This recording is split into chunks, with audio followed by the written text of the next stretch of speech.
How we doing, man? Doing all right, man. Hanging in My there.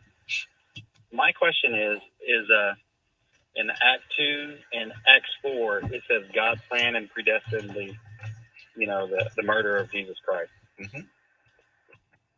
Yes. So those men that did that to Jesus, was that murder or they just killed him? They were murderers. So they murdered him. Yeah. Because he didn't. There was no just legal reason to do it. There was nothing in the scriptures that they could use to say that he had committed a sin worthy of death. They accused him of blasphemy, which was punishable by death in the Old Testament, but he never blasphemed. So they had sinned in it, and because of it, they murdered him. Okay. Mm-hmm. Have you ever heard the idea that since Jesus laid down his life and he gave it up, and God planned it, that they only killed him because he was a sacrifice? And have Sure. you ever heard anything like that? Of course. And because God had planned that in the rebellion of those wicked people that he had ordained would occur, that they then did what he said would occur, ordained would occur, and yet at the same time they are the ones who are responsible. Acts 2:23, this man delivered over by the predetermined plan and foreknowledge of God, you nailed to a cross by the hands of godless men and put him to death. So the blame goes upon them. So people don't think through these things very well a lot of times, and I have to deal with this sometimes with atheists who will ask these kind of questions. Well, if God foreordained it and he's the one who ordained it, then he's the cause of it. Nope, because we get into the issue of indirect and direct causation, and how God can certainly permit things and ordain certain things, and yet his hands are clean, they're washed from any sin that people would have committed. But nobody can do anything unless it's by God's will. And by the will, we mean by his direct or indirect will, by his permission. He permits people to rebel against him. So he knows exactly how all things are to work.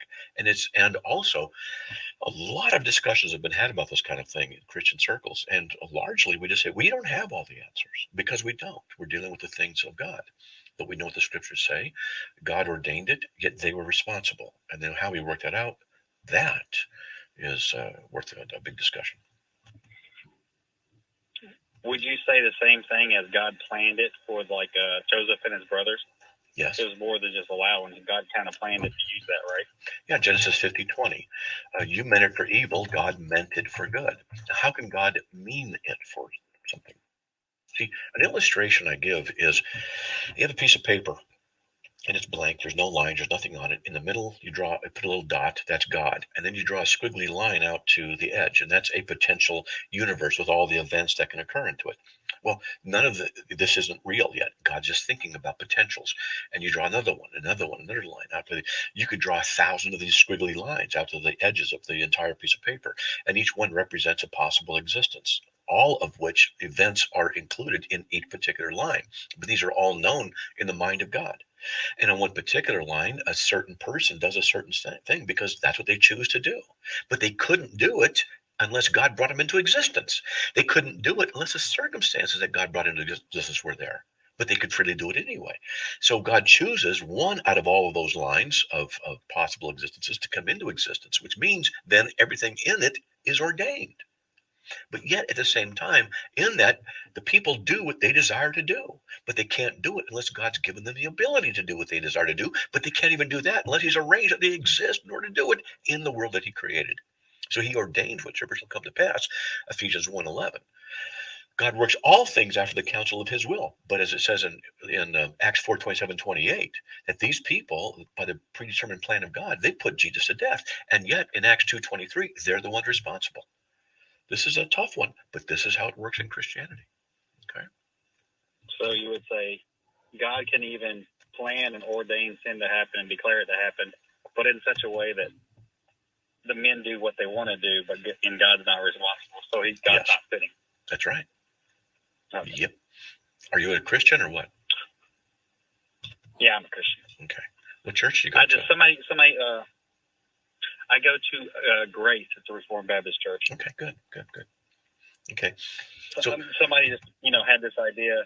I was talking to about it, and they're like, well, God may have planned it, but they didn't murder Jesus. They killed him because God can't ordain sin or murder or stuff like that happen. No, it doesn't work.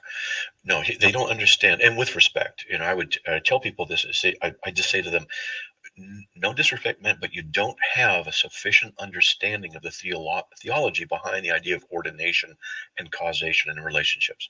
And I said, not being insulting. It's a new concept, and we can work with it. I can teach it to you, and I've done this before, where I have to work with people. And, Ephesians 1:11 says God works all things after the counsel of His will. All things.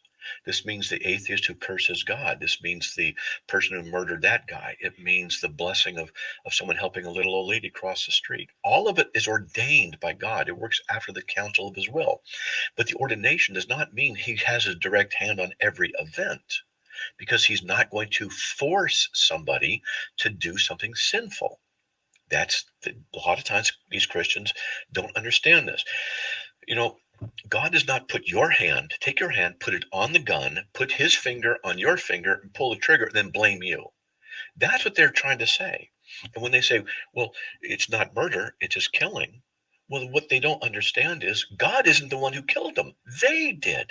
They're the ones who drove the nails through Jesus' hands and feet. They're the ones who beat Him and did these things. God didn't do it.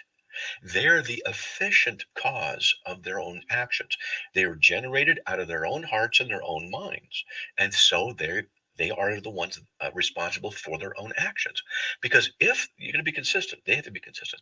If they want to say, no, it's not murder, it's just killing, then how are you held responsible for your own sin? Since if God has ordained that people even sin, well, then how can they be held responsible because of what God wanted to do? So there's no sin, because there's no murder. It's just killing. Then there's no sin, because it's just doing what God wants. Then how can God send people to hell? And so they're not thinking these things through. They're not thinking their things through. Okay. Yeah, this discussion came up with Isaiah 46, I believe, where God declares the end from the beginning. That's pretty much everything in time. Well, yeah. Which God do they serve? Who do they think God is? And I talk to Christians about this. And I try to politely, I say, look, who do you think He is? Do you think He's the blonde-haired, black Caucasian surfer dude dressed in a woman's nightgown, standing at the door of your heart, asking permission to do something?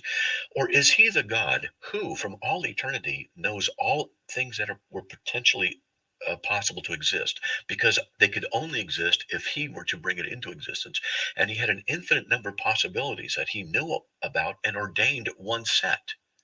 This is the God of Christianity, and that in this one set, He ordained that He would become one of them and work in the world, and yet He's sovereign over the world while He's in the world. Have you thought about this? Have you thought about God creating the universe and then creating the Garden of Adam and Eve and putting Adam and Eve in there and allowing Satan to come in? And yet it was Adam and Eve who freely chose to rebel. No one caused them to. Therefore, they are responsible for their own actions. God simply put everything in place, and then they chose. Well, that means He set them up. You can call it whatever you want. But the fact is, they made their own choice, and they are responsible for their own choice, particularly since God instructed them what not to do. And then they freely chose to do it. Did God force them to? And I asked a Christian, well, no. Then who's responsible? What they want to do, even Christians, sometimes want to blame God. Man, I'll tell you, you better be careful. You better be careful. I say, that's right. Go ahead.